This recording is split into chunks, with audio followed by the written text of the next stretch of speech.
Mesdames et messieurs les élus, mesdames et messieurs les autorités civiles et militaires, porte-drapeaux, anciens combattants, mesdames, messieurs, j'ai la fierté de signer au nom de la France, en votre nom, l'acte solennel de capitulation de l'Allemagne. C'est par ces mots que le général Delattre, commandant la première armée française, annonce à ses troupes ce qu'il appelle cette victoire de mai, victoire radieuse de printemps, le 8 mai 1945, à Berlin. À 1500 km, ici, à Cordemais, une autre capitulation, une reddition est signée. Celle des forces de l'Allemagne nazie qui continuaient d'occuper la poche de Saint-Nazaire. Et c'est donc tout naturellement que, député de 13 communes empochées, j'ai tenu à participer à cette cérémonie. Enfin, près d'un an après le débarquement en Normandie, après tant d'années d'occupation, après tant de bombardements, le bassin nazérien sera libéré le 11 mai 1945, dernier territoire d'Europe libéré des nazis. C'est ce double dénouement que nous célébrons aujourd'hui, 80 ans après. Nous le commémorons d'abord en nous souvenant des millions de morts emportés par la boucherie de la guerre, par la folie génocidaire des nazis, avec la complicité de l'État français de Vichy. Nous nous souvenons des juifs, tziganes, handicapés, homosexuels, communistes, socialistes, gaullistes, francs-maçons, résistants, otages, hommes, femmes, enfants, fusillés ou déportés.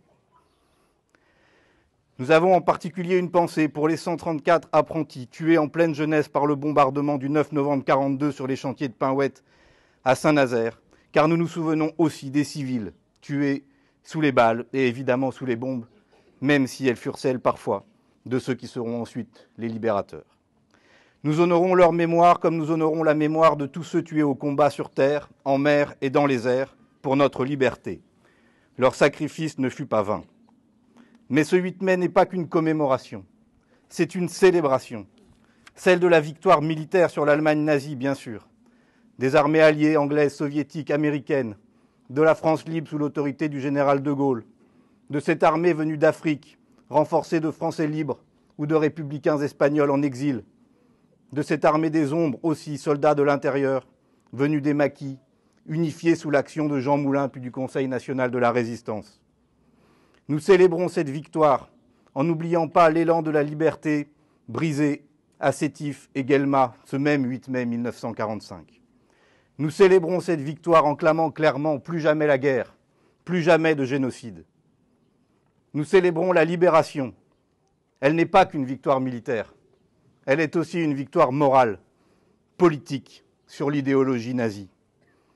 Ce 8 mai, nous célébrons la renaissance de la démocratie sur le despotisme, le rétablissement de la République sur l'odieux régime de Vichy, la victoire du programme du Conseil national de la Résistance sur l'abjection antisémite et réactionnaire de tous ceux qui, dès les années 30, avaient fait le choix de la défaite en souhaitant plutôt Hitler que le Front populaire.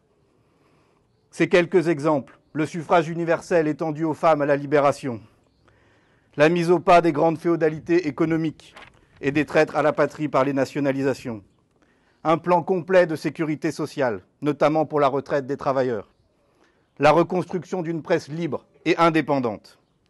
En listant ces exigences, ces réalisations, ces espoirs de 1945, nous mesurons tous l'actualité du 8 mai pour la paix, partout, pour tous, de l'Ukraine à Gaza, pour un monde plus humain, pour une France plus juste, pour une humanité débarrassée de tous les racismes, en particulier qu'ils visent les juifs ou les musulmans. Ce combat-là ne s'est pas arrêté le 8 mai 1945, il continue. Et avec modestie, sans anachronisme, je veux finir par les mots de la résistante Lucie Aubrac. Résister doit toujours se conjuguer au présent. Vive la victoire sur les nazis, vive la paix, vive la République.